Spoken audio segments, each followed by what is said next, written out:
नहीं वैसा।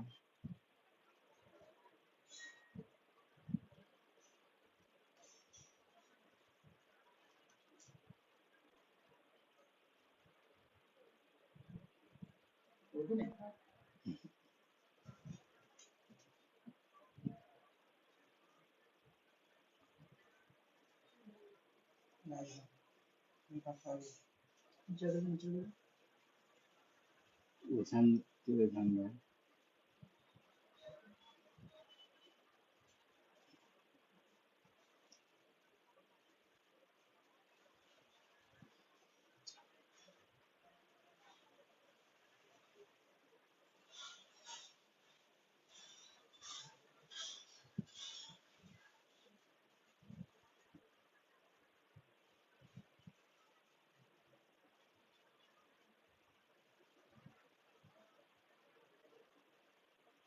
हाँ ठीक है।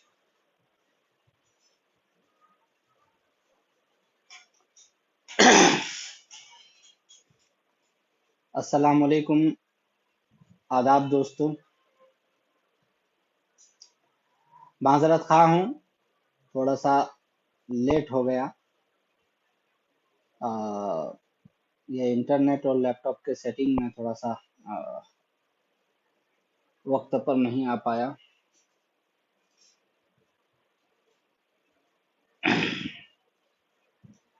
तो मैं बात कर रहा था आप लोगों से कि सिल्ला घाट में पुल के आंदोलन के लिए जो संघर्ष समिति के गठन के बारे में और आंदोलन के बारे में मैंने कल फेसबुक में एक वॉलपेपर पोस्ट किया था। आ, बहुत सारे लोगों की राय उसमें आई कमेंट में, और बहुत सारे लोग मुझे फोन भी किए। मैं देख पा रहा हूं कि हमारे वहाँ के युवा, जो शिक्षित युवा हैं, सही सोच रखते हैं और अपना आने वाला कल को सुनहरा देखना चाहते हैं, ऐसे युवाओं की जो थिंकिंग है वो बहुत पॉजिटिव है। वो लोग अपने समाज को अच्छा देखना चाहते हैं। लेकिन इसके साथ साथ कुछ युवा ऐसे हैं जो आज भी, इस दौर में भी, पार्टी विशेष के, शख्स विशेष की काली पट्टी अपनी आंखों में बांध करके वही बोलते हैं, वही लिखते हैं जो उनके आकाओं की मंशा होती है। उसके पीछे कारण क्या है ये तो मुझे पता नहीं है, लेकिन ऐसे युवाओं को अपनी सोच बदलने की जरूरत है। बैनर का पोस्ट होते ही मैंने देखा कि उसमें बहुत सारे साथी ये कमेंट कर रहे हैं, ऐसे युवाओं को अपनी सोच बदलने के लिए। मैंने देखा कि इसमें बहुत सारे साथी ये, तो मैंने बहुत सारे साथी कह रहे हैं कि आप तो पिछले साल इलेक्शन में बहुत ज्यादा कैंपेन कर रहे थे और एमआईएम पार्टी के आदमी, एमआईएम वालों ने तो छीन करके, हक छीन करके लाने की बात कही, तो फिर ये आंदोलन क्यों? अगर आप सजग नागरिक हैं, अगर आप पढ़े लिखे हैं और अगर आपकी सोच अच्छी है, तो आपको इस बात का पता होना चाहिए कि हक छीन करके लाना जो होता है, वो संवैधानिक तौर पर किसको हक छीन कर लाना बोलते हैं। संविधानिक तौर पर दो तरीके से आप अपने हक को छीन करके ला सकते हैं। एक तो यह है कि आपके जो प्रतिनिधि हैं, वो प्रतिनिधि उस जगह में जाकर के जहां सरकार को अपनी बात बराह रास्त सुना सके, जैसे हाउस में, विधानसभा में और लोकसभा में, वो दोनों जगह जाकर के आपके प्रतिनिधि अपने इलाके की बदहाली की, अपने इलाके की पसमानदगी की, अपने इलाके की प्रॉब्लम्स की, अपने यहाँ के लोगों की मांग को, उसकी रिप्रेजेंटेटिव बन करके वहां पर बात रखे और सरकारों को अपनी यहाँ की कमियां गिनाएं, यहाँ की परेशानियां गिनाएं, यहाँ के जो है समस्याएं जो है उनको उनसे अवगत कराएं, तो सरकार का ध्यान इधर आकर्षित होता है और जो योजनाएं होती हैं उन योजनाओं में हमारा भी हिस्सा होता है। अब देख लीजिए कि सीमांचल एक ऐसा खित्ता है जहां मुस्लिम बहुल आबादी है। इस मुस्लिम बहुल आबादी को मार्जिनलाइज करके रखा गया है। बड़े अफसोस के साथ कहना पड़ रहा है कि आज हम आजादी का, कल का दिन 75वां आजादी दिवस हम मनाएंगे, स्वतंत्रता दिवस मनाएंगे, लेकिन क्या हमारे यहाँ के स्वतंत्रता सेनानियों ने, मुल्क के महान हस्तियों ने अपने जो लहू बहाए थे, अपनी जो कुर्बानियां दी थी, अपना जो कीमती तन मन धन सब कुछ आजादी के लिए लगा दिया था, तो देश को आजाद करने का जो आशय था, देश की तरक्की का जो उनका मंशा था, देश को वो जहां खड़ा देखना चाहते थे, क्या आज हमारा सीमांचल उस जगह खड़ा है? क्या हम इस बात को गौर से सोच करके, आप अपने आप में आप सोच करके इसका आप हिसाब लगाइए कि क्या जिस तरह से पूरा भारत आजादी के बाद से तरक्की किया है, उस तरह से हमारा सीमांचल में तरक्याती काम हुआ है? यहां से भी जाहिर है एमपी चुन करके गए हैं, एमएलए चुन करके गए हैं, अपने अपने हाउसों में गए हैं, उस हाउस में जा करके हमारे यहाँ की समस्याओं को या तो बेहतर तरीके से कह नहीं पाए हैं, या यहाँ के समस्याओं से वो सजग नहीं है, या यहाँ के समस्याओं से वो अवगत नहीं थे, या सरकारों की दोहरी नीति, दोगली नीति, मार्जिनलाइज कर दिया गया हमारे सीमांचल को। हमारे सीमांचल जो मुस्लिम बहुल क्षेत्र है, इस क्षेत्र को हर तरह से पिछड़ा बना करके वोट बैंक बनाया गया। आजादी के बाद से अब तक जिन पार्टियों ने भी यहाँ राज किया है, उनकी पार्टियों की कभी न कभी सेंटर में और कभी न कभी राज्य में सरकारें रही हैं। उन सरकारों को यहाँ की तरक्की के बारे में कभी फिक्र नहीं हुई। यहाँ के राजनेताओं को अच्छे से अच्छा ओहदा तो मिल गया, कुर्सियां तो मिल गई, उनकी जाति तरक्की तो हो गई, लेकिन वो हमारे समाज के लिए क्या किया? अगर आप कहते हैं कि हक छीन करके लाना, किसी मुख्यमंत्री को, किसी प्रधानमंत्री को जाकर के गले में पकड़ लेना या उसके घर से खजाना उठा के लाना, ऐसा अगर आप हक छीन कर लाने वाली बात को आप समझते हैं, तो आप बेवकूफ हैं, आप मंद बुद्धि के लोग हैं, आपको समझ नहीं है।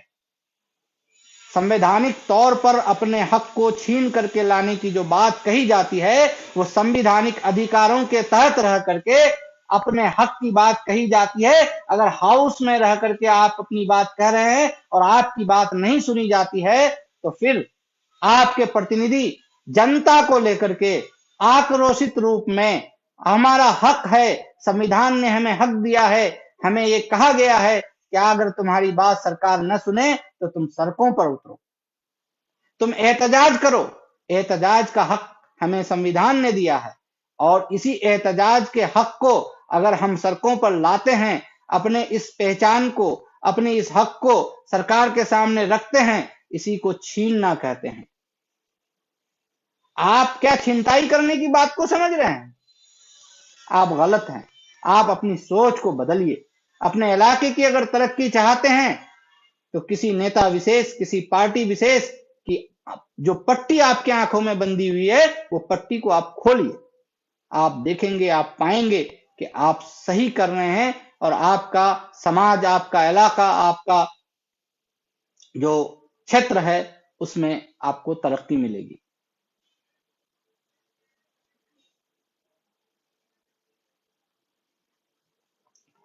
ये अनवर गनी भाई कभी कमेंट करते हैं कि हर 2 दिन पर लाइव आते हैं, और आते थे इलेक्शन के टाइम में। मैं आपका जवाब देना चाहता हूं, आप अगर सुन रहे हैं तो जरा गौर से सुन लीजिए कि लोग कहते हैं कि बाद मुहर्रम या हुसैन, ये कहावत है, आपको शायद मालूम होगा कि हर चीज का एक वक्त होता है।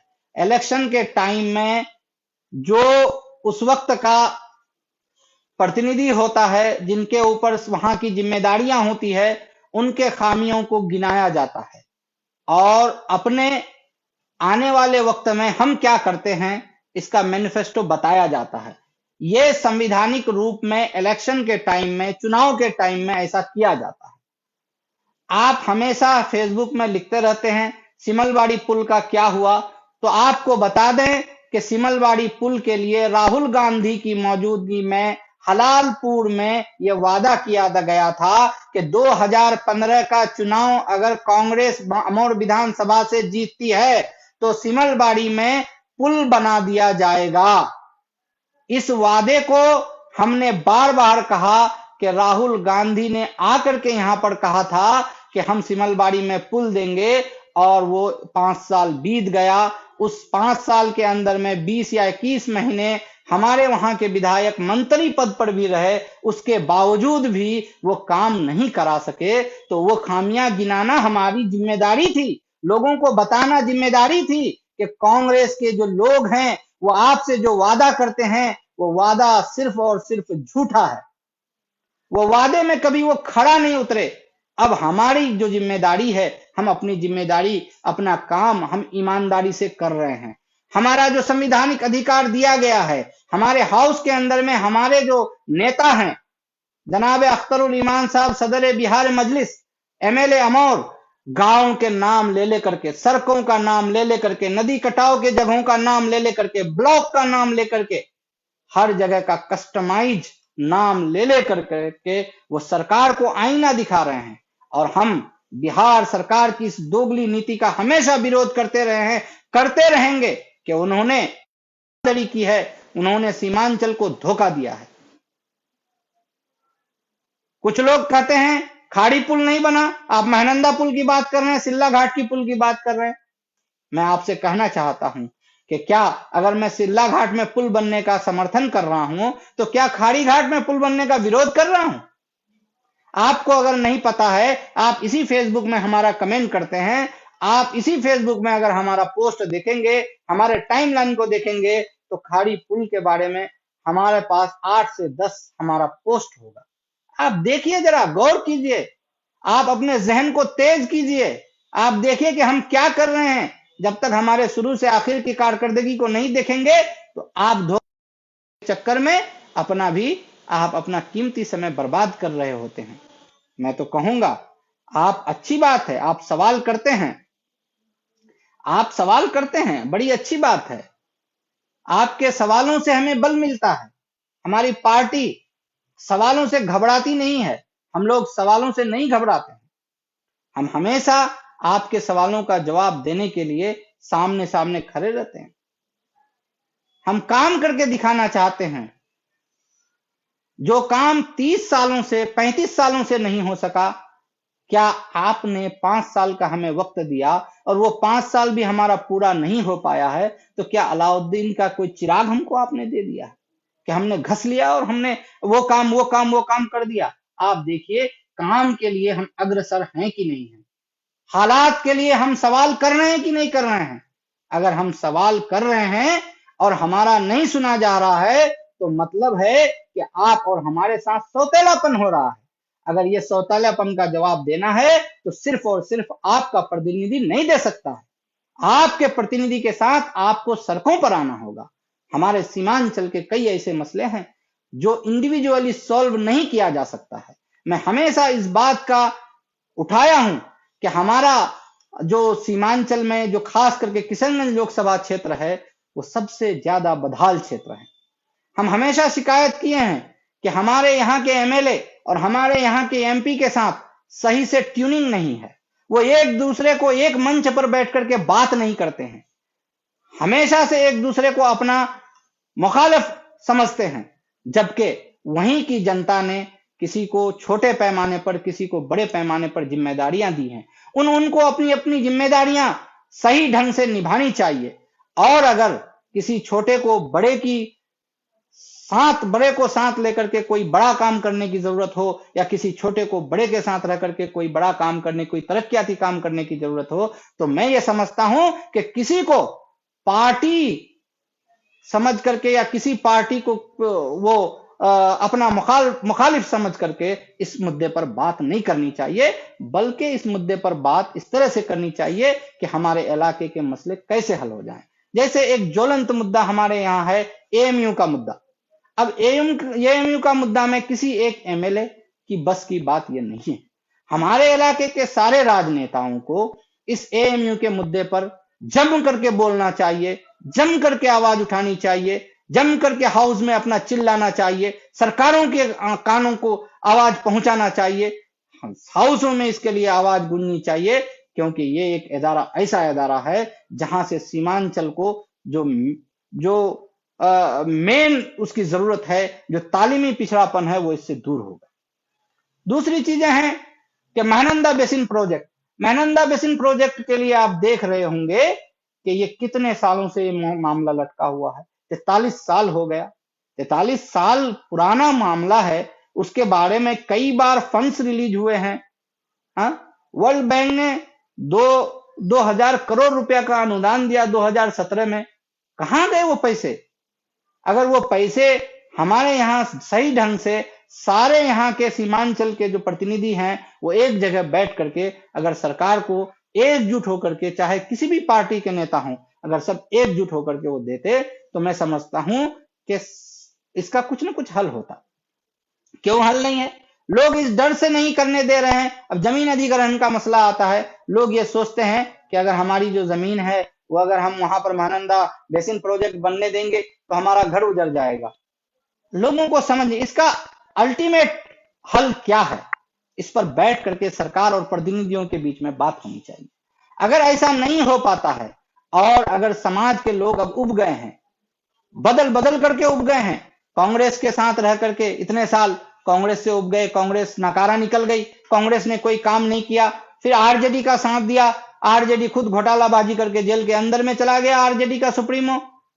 फिर आरजेडी से भी उम्मीदें टूट गई, जेडीयू के साथ हमने दिया, हमारे लोगों ने दिया, जेडीयू ने हमारे लिए क्या किया?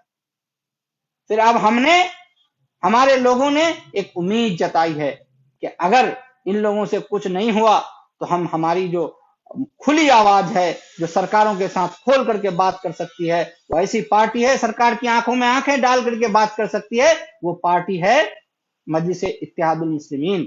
इस पार्टी पर लोगों ने अपना भरोसा दिया है और आपका पूरे इलाके का हम लोग शुक्रगुजार हैं कि सीमांचल से 5 सीटें हमारी पार्टी को मिली है। हमारे पार्टी की नेताओं की कारकर्दगी को देखिए, ज्यादा दिन तो नहीं हुआ है हमारा जीतने का, 8-9 महीने हुआ है मुश्किल से। इन नेताओं की कारकर्दगी को आप देखिए और पिछले नेताओं की कारकर्दगी के हाउस के अंदर में देखिए। आपको मालूम होना चाहिए कि हाउस के अंदर में ये 7-8 महीने में जितने सवाल अमौर विधानसभा के लिए और इलाके के लिए उठाए गए हैं, इससे पहले कभी नहीं उठाया गया था। इसी को हक छीनना कहते हैं मेरे भाइयों, इसी को हक छीनना कहते हैं। सरकार के सामने हाउस के पटल पर अपनी समस्याओं को रखना और उसके लिए आवाज बुलंद करना, इसी को हक छीनना कहते हैं। हाँ, अगर सरकारें इस पर ध्यान नहीं देती है तो आप और हम सब मिल करके, अगर हम अपने समाज की तरक्की चाहते हैं, अगर हम अपने समाज की भलाई चाहते हैं, हमारे यहाँ जो एजुकेशनल इंस्टीट्यूशंस हैं उसकी तरक्की चाहते हैं, रोड सड़क पुल पुलिया की तरक्की चाहते हैं, तो जहां जहां जरूरत है वहां वहां आंदोलन करने की भी अगर जरूरत पड़ेगी तो उस आंदोलन में आपको आना होगा, आपको साथ देना होगा। अगर आप यहां भी पार्टी पॉलिटिक्स करने लगे तो ऐसे भी सीमांचल को जिस हाशिए पर रखा गया है हमेशा हाशिए पर ही रखा जाएगा। सारे पार्टियों की नीयत ये रही है कि सिर्फ इसको वोट बैंक बनाया जाए, लेकिन मजलिस इत्तेहादुल मुस्लिमीन आपकी आवाज बनकर के आपके लिए लड़ाई लड़ रही है। अगर आप इसको अपनी लड़ाई नहीं समझते हैं, अगर आप इसको अपनी आवाज उठाने को आप कबूल नहीं करेंगे और आप फिर इसी तरह से अपना खाली आंखों में काला पट्टी बांध करके जो आप बोलना चाहते हैं सिर्फ वही बोलेंगे, तो आपको और आपके समाज को, हमको, सबको नुकसान उठाना पड़ेगा। जिस तरह से आजादी के 75 साल के बाद आज कल 75वां स्वतंत्रता दिवस हम मनाएंगे, लेकिन किस चीज की आजादी, हमें किस चीज की आजादी है, किस चीज की आजादी? भूखमरी से आजादी मिली, शिक्षा से आजादी मिली, हमारे बीमारी से आजादी हमको मिली, हमको नदी कटाव से आजादी मिली, हमको सड़कों से आजादी मिली? नहीं मिली। फिर किस चीज की आजादी? आज हमारे लोग, हमारे वहां के बच्चे पलायन करके बड़े शहरों में जाते हैं और वहां से जाकर के कमा करके लाते हैं, और आप अपने परिवार का भी पेट भरते हैं और सरकार को टैक्स भी देते हैं। हमारे ये सरकार, हमारी ये दोगली सरकार, जितनी भी सरकारें रही हैं, इन सरकारों ने हमको ठगा है, हमारे साथ गद्दारी किया है, हमारे साथ धोखाधड़ी किया है, हमारे लोगों के साथ धोखाधड़ी किया है। हमने जितने भी लोग यहाँ बिहार के, हमने सीमांचल का जो ये तबका है, ये बिहार का जो है निर्माण में कितना बड़ा साथ दिया है, लेकिन बिहार सरकार ने कभी सीमांचल का निर्माण के बारे में नहीं सोचा। सबों ने, दिल्ली में बैठी हुई जो सरकार है वो हमेशा से सीमांचल को हाशिए में रखी है, वहां से भी कुछ नहीं हो पाया है। दिल्ली की सरकार कभी सीमांचल के बारे में कुछ भी नहीं किया। दरभंगा में एम्स है, दूसरे हमारे बिहार के दूसरे जगहों में कितने एम्स हैं, हमारे सीमांचल में क्यों नहीं है? हमारे सीमांचल में जमीन की कमी है। बड़ी मुश्किल से एक एएमयू सेंटर यहां बनाया गया था, उसको भी फंड नहीं दिया जा रहा है। तो ये सरकार की दोगली नीति है, सरकार का सौतेलापन है। अगर सरकार इस सौतेलेपन से बाज नहीं आएगा तो सीमांचल की आवाम को सड़कों पर आना पड़ेगा। हम सड़कों पर आएंगे और हम हाईवे को जाम करेंगे, हम यहां पर से पूरा आवागमन बंद कर देंगे, हमारे लोग आमरण अनशन में बैठेंगे। हम लोग अपनी जान देने पर तैयार हैं। अगर हम जिएंगे तो शान से जिएंगे, हमारे बच्चे शान से जिएंगे। अगर हमारे बच्चे आने वाले कल शान से नहीं जी पाएंगे तो हम जी करके क्या करेंगे? हम अपनी आहुति देंगे, हम अपनी कुर्बानी देंगे। हमें आना पड़ेगा रोड पर, हमें सड़कों पर आना पड़ेगा। आप इसको अगर पार्टी नजरिए से देखते हैं, आप अगर किसी पार्टी विशेष का समझते हैं तो आप गलत हैं। आपको हमारे साथ कंधे से कंधा मिला करके आप आगे बढ़िए, हम आपके साथ कंधे से जाएंगे, हम सड़कों को जाम करेंगे, हम आवागमन को जाम करेंगे, हम सब कुछ को ठप कर देंगे और फिर सरकार को घुटने टेकवाएंगे। जिस तरह से किसानों ने वहां पर आंदोलन करके, किसानों के आंदोलन से सरकार कितनी झुकी हुई है, कितनी सहमी हुई है, इसी तरह से आंदोलन करने की जरूरत है। जब हम अपने सीमांचल के मसले पर हम आंदोलन पर उतरेंगे, हम पार्टी को अलग रखेंगे और सीमांचल की भलाई के लिए जितने बुद्धिजीवी हैं, जो जिस मेयार के लोग हैं, सारे लोग एक साथ आएंगे, चाहे वो बुद्धिजीवी हों या पॉलिटिशियंस हों या फिर वो शिक्षा से जुड़े हुए लोग हों, क्योंकि ये सबका मुद्दा है। ये सिर्फ और सिर्फ मेरा मुद्दा या आपका मुद्दा नहीं है, ये समूह का मुद्दा है। ये पलायन का मुद्दा है, ये नदी कटाव का मुद्दा है, ये पुल सड़कों का मुद्दा है, ये बेरोजगारी का मुद्दा है या शिक्षा का मुद्दा है, ये बीमारी का मुद्दा है, ये हॉस्पिटल का मुद्दा है। ये मुद्दे कैसे सॉल्व होंगे? मुझे बिहार सरकार के एक उड़नदस्ता जांच कमेटी कल आई थी, वहां पर कनफलिया कब्रिस्तान के बगल में जो काम हुआ है, मुझे बड़ी खुशी हुई। हमारे यहां जितने भी प्रशासनिक अधिकारी हैं, उनको हरामखोरी कर करके उनकी आंखों में पट्टी पड़ गई है, उनकी जांच होनी चाहिए, उनको बेनकाब करना चाहिए। बीडीओ, सीओ, सारे लोग लूटमारी के धंधा अपनाए हुए हैं। जब तक इन सरकार निष्पक्षता से इसकी जांच नहीं करेंगे तो यहां नहीं होगा। पिछले साल से मैं एक साल पूरा उस नदी कटाव की जद में आए हुए गांव में घूमता हूं, वहां बंबू पाइलिंग का काम हो रहा है, वहां पर बोरा वगैरह का काम हो रहा है, लेकिन उन कामों की गुणवत्ता आप देखेंगे तो आपको अफसोस होगा कि सरकार के खजाने से लिया गया पैसे का बंदर बांट किया जाता है। उन बंदर बांट करने वालों को बेनकाब करना चाहिए। मुझे इस बात से खुशी है। जिनका काम जांच करने का था, उनको जांच करके उनको सही रिपोर्ट देना चाहिए। जो अधिकारी, जो लोग उसमें संलिप्त हैं, उनके ऊपर कार्रवाई होनी चाहिए। हमारे नेता का काम है काम को करना, जांच करने की जिम्मेदारी किसी और की होती है। जांच कमेटी कोई और होता है। आप जांच करिए, जिसके जो चोर पकड़ा जाता है उसको सजा दीजिए। हम इसके लिए खुश हैं। हम तो चाहते हैं कि अमौर के लिए कोई आवाज नहीं उठाया था। अमौर इतने दिन से ठंडे बस्ते में पड़ा हुआ था, अब सबको अमौर दिख रहा है, अच्छी बात है। लेकिन अमौर दिखने के लिए, खाली यहाँ नेतागिरी करने के लिए हम किसी को आने नहीं देंगे। यहाँ आकर के काम करना होगा, काम। आप अपना काम दिखाइए, हम आपको सलाम करेंगे। सुरजापुरी में कहते हैं पुनी घुरा देना। सब कोई जो है यहां पुनी घुरा देने के लिए मत आइए, काम कीजिए। काम करेंगे तो हम आपको सलाम करेंगे। अपनी अपनी जिम्मेदारियों के तहत काम कीजिए। नीतीश कुमार जी, उनका अभी सरकार है, उनके सरकार में रहते हुए हमारे कोचाधामन के पूर्व विधायक जनाब मास्टर मुजाहिद साहब, अभी वो सरकार जो नीतीश कुमार की सरकार है, उनके वो 29वें नंबर के उपाध्यक्ष हैं। मैं उनसे कहना चाहूंगा कि आपकी सरकार के मंत्रियों से, आपकी मुख्यमंत्री से डायरेक्ट राब्ता है, आप बराह रास्त बात करते हैं, फिर नदी कटाव में अनियमितता, लोगों का गांव कट रहा है, छोटी छोटी पुलें, 10 करोड़ 20 करोड़ का पुल आपकी सरकार से यहां सीमांचल के लिए नहीं हो पा रहा है। आप इसके लिए क्या कर रहे हैं? खाली बात कर रहे हैं। फिर आपकी अगर नहीं सुना जा रहा है तो आपका क्या होगा, हमारा क्या होगा? आपकी बातों की असर क्यों नहीं हो रही है? गंगा नदी में हर 4-5 किलोमीटर पर पुल है। महानंदा में अगर 2 पुल, कनकई में अगर 2 पुल दे दिया जाए तो हमारे इलाके की काला पानी की सजा खत्म हो जाएगी। खाड़ी पुल, लोग कह रहे हैं कि खाड़ी पुल के बारे में नहीं बोल रहे हैं।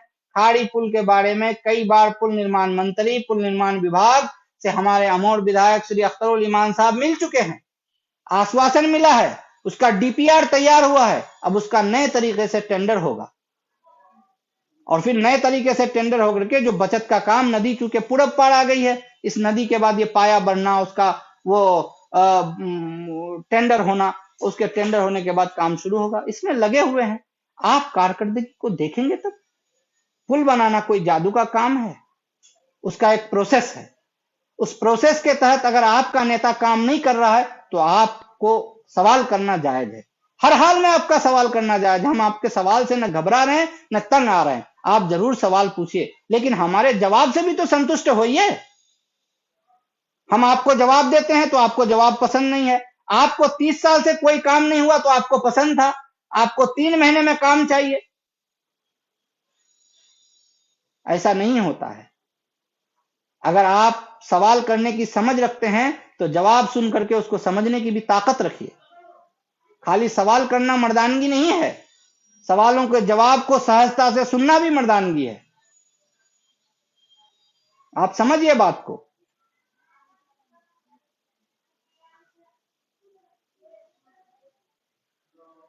अब मैं कहूंगा कि सारे नेताओं का टारगेट, एमआईएम मजलिस इत्तेहादुल मुस्लिमीन के 5 विधायक, दूसरे विधायक भी हमारे वहां है, क्या सिर्फ सीमांचल में 5 सीट है या उससे भी ज्यादा सीटें हैं? और भी लोग चुन करके गए हैं। क्या जिस दिन से अख्तरुल ईमान साहब वहां से विधायक बने हैं अमौर से, उसके बाद डॉक्टर जावेद आलम साहब की सारी जिम्मेदारियां खत्म? उनके ऊपर अमौर विधानसभा की तरक्याती कामों की कोई जिम्मेदारी नहीं है? या फिर जिस दिन से अमौर विधानसभा में एमएलए का इलेक्शन हुआ है, उस दिन से एमपी साहब का पावर सीज हो गया है? कांग्रेसी भाइयों से, मैं कांग्रेस के समर्थकों से मैं कहना चाहता हूं, क्या आपके एमपी साहब का पावर सीज हो गया है? क्या विधायक जीतने से एमपी का पावर सीज हो जाता है? क्यों डॉक्टर जावेद साहब खाड़ी पुल के लिए बात नहीं कर रहे हैं? आपको मालूम होना चाहिए कि खाड़ी पुल जो है वो सेंट्रल गवर्नमेंट की स्कीम है। उस सेंट्रल गवर्नमेंट की स्कीम अगर अधूरी पड़ी हुई है तो खाड़ी पुल के लिए खुसूसी तौर पर डॉक्टर जावेद साहब क्या काम किए हैं? अब उनका वक्त आखिरी आने वाला है। इन 3-4 सालों में उन्होंने क्या किया, बताएं आप। आप खाली सवाल करना जानते हैं, सवाल हम भी करना जानते हैं। आपको मैंने ये सवाल किया है, आप जिस माध्यम से भी हो, कांग्रेस के लोगों से मैं कहना चाहता हूं या दूसरे पार्टी के लोगों से मैं कहना चाहता हूं, दूसरे की खामियां निकालने से पहले अपनी खूबियों को इतना गिनाओ, अपनी खूबियों को इतना बढ़ाओ, अपने काम को इतना बढ़ाओ कि दूसरे लोग तुम पर सवाल न कर पाए। खाली सवाल करते हो। डॉक्टर जावेद साहब की जिम्मेदारियां नहीं है कि वो सिल्ला घाट में पुल के लिए सिफारिश करे? वो खाड़ी घाट के पुल को क्यों अधूरा पड़ा हुआ है? राहुल गांधी जी ने आकर के हलालपुर की रैली में 2015 में जो सिमलबाड़ी पुल के लिए कहा था, वो सिमलबाड़ी पुल क्यों अधूरा पड़ा हुआ है? नंदनिया का पुल पास किया गया है, पास किया हुआ है, वो नंदनिया का पुल क्यों नहीं बन रहा है? इसका कौन जिम्मेदार है? एक जिम्मेदार खाली अमोड़ के विधायक अख्तरुल ईमान साहब जिम्मेदार हैं? आपकी मति मारी गई है क्या? आप गौर से सोचिए, जिनकी जो जिम्मेदारी है उन सबों को सवाल कीजिए, हमारे विधायक को भी सवाल कीजिए, हमारे पार्टी के लोगों से भी सवाल कीजिए, हमें लेकिन काम करने का मौका जरूर दीजिए। अभी हम जीत करके आए हुए 7-8 महीने हुए, कोई किसी के लिए यह मुमकिन है? आपको बड़ा मजा आता है फेसबुक में सवाल लिखने में, तो अपने पिछले वालों से, पूर्व वालों से सवाल आपने क्यों नहीं किया? जब आपके पूर्व वाले, आपकी उनकी सरकार थी, हमारी तो सरकार भी नहीं, हमारी सरकार नहीं सुन रही है। वो इसलिए नहीं सुन रही है कि हम मार्जिनलाइज कर दिए गए हैं, हमारा सीमांचल मार्जिनलाइज कर दिया गया है, और हम इस सीमांचल की मसीहा बनकर के जब हमारी पार्टी आई है, तब इसको भी हाउस के अंदर में भी मार्जिनलाइज किया जा रहा है, लेकिन नाकाम होगा। सरकार भी नाकाम होगी और इस गंदी सोच रखने वाले लोग भी नाकाम होंगे। हम अपना हक लेकर के रहेंगे, हम अपनी आवाज बुलंद करके रहेंगे।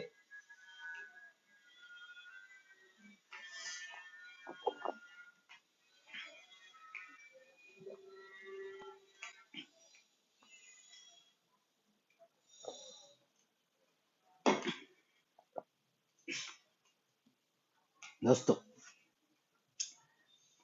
मैं ये कहता हूं बहुत सारे लोगों को, देखिए, पार्टी किसी आइडियोलॉजी को, ये हमारा जो संविधान है ये सबको अधिकार देता है कि आप मुख्तलिफ पार्टी को करें, मुख्तलिफ अपने रहनुमाओं की तरफदारी करें, लेकिन जब अपने इलाके की तरक्की की बात आती है, जब आप अपने इलाके की अच्छाई की बात आती है, तो वहां अवाम को एकजुट होने की जरूरत है। नहीं तो क्या होगा? आपको नेता और पार्टी, पार्टी के आला कमान और सरकारें हमेशा बेवकूफ बनाती रहेगी। मैं, आप लोगों से मेरी गुजारिश है कि जहां कहीं भी, जिनके अंडर में भी जो क्षेत्र आता है, उस क्षेत्र में अगर कोई काम नहीं होता है, तो पहले जिनका डायरेक्ट संबंध है उन नेताओं से, वो लोग अपनी आवाज उन नेताओं तक पहुंचाए। उनके नेता अगर हाउस में उनकी आवाज नहीं उठा रहे हैं, तो फिर वो नेता के खिलाफ आवाज जरूर उठाएं। अगर उनके नेता हाउस में उनके लिए आवाज उठा रहे हैं और सरकार से अनसुनी हो रही है, सरकार उनकी अनसुनी कर रहे हैं, तो अपने नेताओं के साथ दे करके, उसके जिस तरह से भी हो, आंदोलन करके इन कामों को सफल बनाने की कोशिश करें।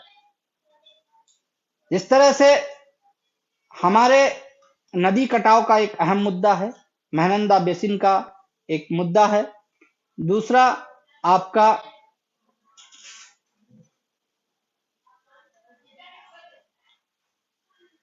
दूसरा मुद्दा है कि हमारे वहां जो बिजली का मुद्दा है। एक साथी ने मैं कमेंट नहीं देख पाया, मैं एक मिनट, तो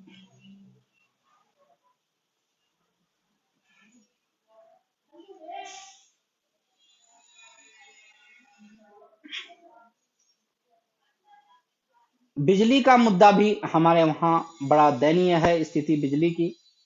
बिजली के मुद्दे पे अभी जैसे हमारे घर पर ही है, सिरसी में पूरा तार जर्जर हो गया था, थोड़ी हवा चलती या कुछ भी होता तार टूट फूट जाता, तो सारे तार जो तार है वो बदलने का काम चल रहा है। और चूंकि पूर्णिया से हमारा कनेक्शन है, इसमें कई बार बिजली विभाग से भी बात हुई और हमारे नेता कई बार इस पर जाकर के विभाग के लोगों से मिला है, और इसमें सारे तारों का नवीन, जैसे मुझे खबर बताया गया है, मैंने बात किया कई बार इस मामले में, तो यहाँ पर जो है बिजली की सप्लाई भी ढंग की नहीं हो रही है और तार भी जर्जर है, तार तो बदलाया जा रहा है।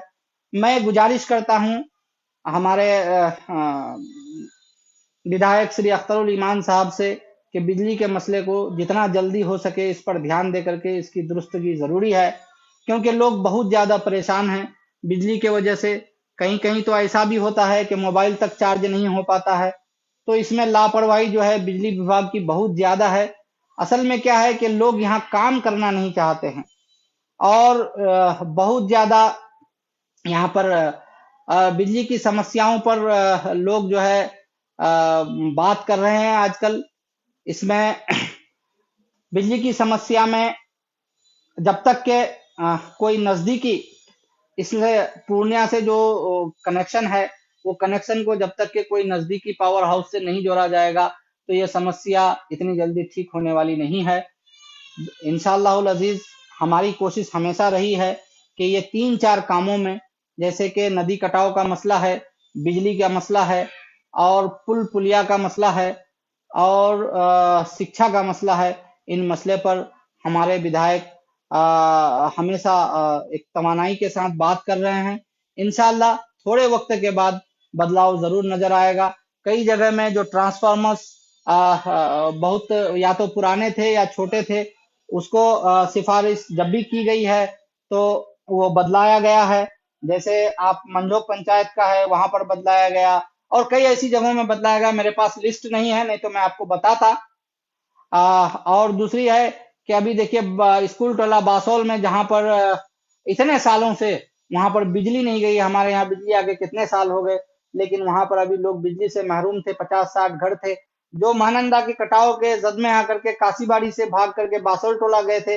उन लोगों के लिए वहां भी बिजली का जो है अब वो खंबा उम्बा लग चुका है। इंशाल्लाह बहुत जल्दी कंज्यूमर हो जाने के बाद लोग वहां कंज्यूमर बनने का जो ये है सिलसिला, वो जारी है। तो उसके बाद वहां का भी काम पूरी तरह से हो जाएगा। जरूरी है बिजली का काम होना। हम इसका बिल्कुल इसकी सिफारिश भी करेंगे, और इसके लिए पूरी कोशिश भी करेंगे इंशाल्लाह।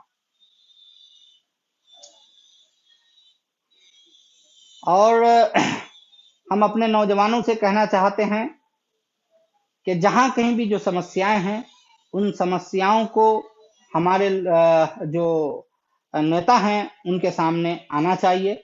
उसमें कोई झिझक नहीं होनी चाहिए।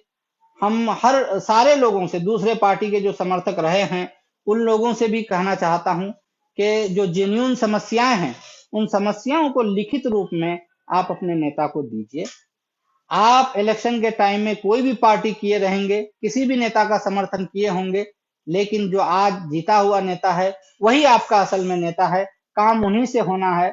सुरजापुरी में एक कहावत है कि हम एक मोटा मिसाल देते हैं कि सोने की बाल्टी लेकर के अगर आप बैल के पास जाएंगे तो दूध नहीं निकल सकता है। अगर आपको मिट्टी की हांडी लेकर के आप गाय के पास जाएंगे तभी दूध होगा। तो ये बैल के पीछे घूमना आप बंद कीजिए। सोने की बाल्टी लेके कुछ काम होने वाला नहीं है। आप समझदार हैं, बहुत बखूबी समझते हैं मैंने एक बात क्यों कहा है। जो नेता आप चुन करके हाउस में भेजे हैं, इसमें किसी की सहमति हुई होगी, किसी की असहमति हुई होगी, लेकिन आज आपका नेता जो हाउस में गया है, सवाल उन्हीं से करें, काम का हल उन्हीं से होगा।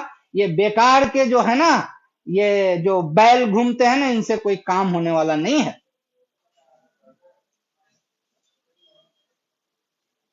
सारे लोग बड़े दिल जमई के साथ सुने। ये मैं आप लोगों का शुक्रगुजार हूं, और इंशाअल्लाह अजीज मैं उम्मीद करता हूं कि सिमलबाड़ी पुल, खाड़ी पुल, सिल्ला घाट में पुल, नंदनिया पुल, ये जो कई ऐसे पुल हैं जो अगर महानंदा और कनकई में बन जाता है, तो हमारे वहाँ का जो आवागमन का जो मसला है, जैसे हम लोग किशनगंज कानकी हाईवे जाते हैं, ऐसे जगहों में जाने के लिए 5-7 किलोमीटर की दूरी है, लेकिन हम लोगों को 50-60 किलोमीटर की दूरी तय करना पड़ता है। जैसे हम पूर्णिया जाते हैं, तो पूर्णिया जाने के लिए अगर हम खाड़ी पुल होकर के पूर्णिया जाएंगे तो मेरे ख्याल से 30 किलोमीटर में पूर्णिया पहुंचेंगे। और अगर इधर से जाते हैं तो सीधा सीधी 80-90 किलोमीटर हमारा बैसा पुल होकर के हो जाता है। तो हम समझते हैं कि पूर्णिया की दूरी, हमारा डिस्ट्रिक्ट हेडक्वार्टर पूर्णिया है, पूर्णिया की दूरी भी सिमट जाएगी, नेशनल हाईवे की दूरी भी सिमट जाएगी। सिल्ला पुल के लिए मैं इसलिए आवाज उठा रहा हूं कि हमारा कनकई और महानंदा नदी के बीच में जो ये खित्ता है, इस खित्ते में कोई बड़ा किसान नहीं है। बहुत कम लोग हैं जो बड़ा पैमाने पर खेती बाड़ी करते हैं, लेकिन सारे लोग छोटे किसान हैं। इन छोटे किसानों के पास जो अनाज होती है, वो अनाज इतनी ज्यादा नहीं होती है कि वो ट्रकों में भर करके गुलाब बाग लेकर के चले जाए। इनके पास छोटा छोटा कम क्वांटिटी का अनाज होता है। तो ये कम क्वांटिटी के अनाज को ये लंबी दूरी गाड़ी भाड़ा करके लेके जाने से उनका वो जो अनाज का असल कीमत है वो भी वसूल नहीं होगा। तो ये लोग मजबूर हो जाते हैं 2 मन 4 मन 10 मन बेचने के लिए खुदरा वो पैकारों के पास, खुदरा व्यापारियों के पास। और खुदरा व्यापारी इनको मनमानी कीमत देते हैं, दबा करके कीमत देते हैं, जिसके वजह से यहाँ के किसानों का इस्तेसाल होता है। और अगर यहाँ का किसान किसी तरह बैलगाड़ी में लाद करके अपने सामान को कानकी लेके चले जाते हैं, तो कानकी में और दालकोला में बैठे धन्ना से, वो धन्ना सेठ काठ का बक्सा में 2-4 हजार 10 हजार रुपया लेकर के आए थे। और आज उनकी बिल्डिंगों को आपको नजर उठा करके देखना पड़ेगा।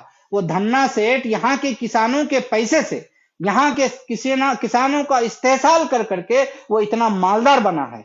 आज कहां से कहां पहुंच गया है। जब हम बचपन में, हमारी उम्र जब 8-10 साल की थी, जब हम लोग कानकी जाते थे, तो वो लोग काठ का बक्सा लेकर के मारवाड़ी रोड पर बैठ करके खरीदारी करते थे।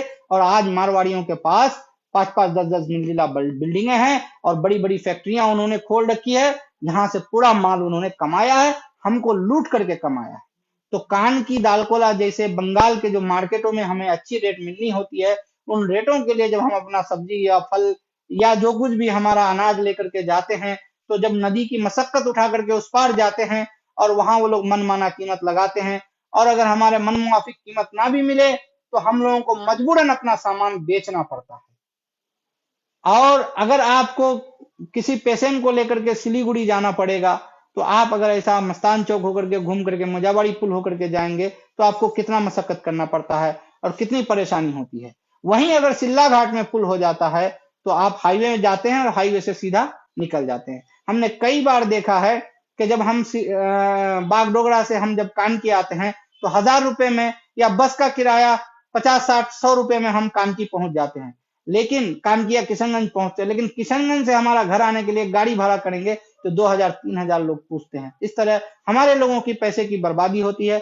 इसीलिए सिल्ला घाट इतना जरूरी है कि ये एक तो क्या है कि हाईवे से हमको कनेक्ट करता है, और जो है किशनगंज जो एक अच्छा मार्केट है, दालकोला जो एक अच्छा मार्केट है, कानकी, इन मार्केटों से भी हमारी नजदीकी बढ़ा देता है। तो इससे हमारे किसानों को बहुत बड़ा लाभ मिलेगा। हमारे यहाँ के लोगों की जो है ना, अगर सिल्ला घाट में पुल बन जाता है, सिमलगाड़ी घाट का और खाड़ी घाट में पुल बन जाता है, तो इन पुलों की वजह से हमारे यहाँ के लोगों की जो है तरक्की जो है, ये लोग 25 साल आगे चले जाएंगे, प्रमोट हो जाएंगे। तो हम ये समझते हैं कि हमारे राजनेताओं को, जो हमारे नेता हैं, उन सब नेताओं, चाहे किसी भी पार्टी को, खास करके हमारे विधायक जनाब अख्तरुल ईमान साहब और हमारे सांसद जनाब डॉक्टर जावेद साहब से मैं गुजारिश करूंगा कि वो इन 3 पुलों के बारे में जरूर कोशिश करें और अपने अपने अपने हाउसों में उनको जो है वो चर्चा में लाएं और सरकार से इन पुलों को पास करवाएं, ताकि यहाँ के लोगों की जो समस्याएं हैं, ये समस्याएं कम हो जाएं, यहाँ के लोगों की परेशानियां कम हो जाए। और ये कई पुल बन जाने से मैंने देखा है कि पुल बनने के वजह से जो है, पुल के 1-2 किलोमीटर आगे और पीछे दोनों तरफ कटाव पर भी लगाम लगता है। इससे कटाव में भी राहत मिलेगी इंशाल्लाह।